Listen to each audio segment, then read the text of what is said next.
Rail station निकट में dumping yard पर जमी चिन्हट को विरोध। कोरापुट जिला नंदपुर ब्लॉक अंतर्गत भेजा रेल स्टेशन निकट में प्रस्तावित रेल डंपिंग यार्ड पर जमी चिन्हट करने को जाइथिबा राजस्व रेलवे अधिकारी को गुरुवार स्थानीय लोके तीव्र विरोध करिसेंती। प्रशासन ग्रामवासी तीव्र प्रतिक्रिया प्रकाश करछंती। प्राय 4 घंटा धरी बुझाइबा सत्ते ग्रामवासी निज निष्पत्ति रे अटल रहिथिबारु जमी चिन्हट प्रक्रिया स्थगित रखी कर्तृपक्ष फेरी आसिथिले।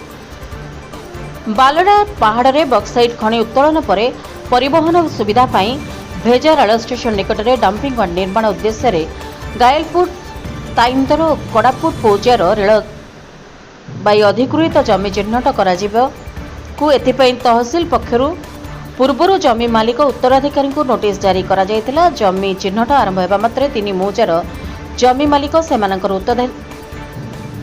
सेमानकर उत्तराधिकारी और नागेश्वरी पहाड़ सुट सुरक्षा समितिर शताधिक महिला घटनास्थल पहुंची विरोध करथिले। सेमानकर अभियोग हेउची बालोडा पहाड़ को जैविक पर्यटन स्थली भाव मान्यता बक्साइट मिलिथिबा बेले एठारे इटा खनि और डंपिंग यार्ड निर्माण को सेमाने दीर्घदिन धरि विरोध करि आसुचंती।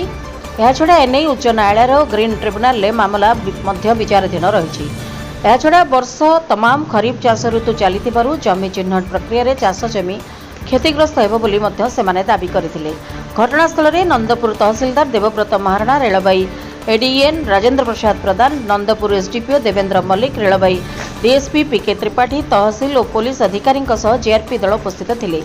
कोरापुट श्यामखिलंक रिपोर्ट, रिपब्लिक ओडिशा, साधारण लोकंक स्वर।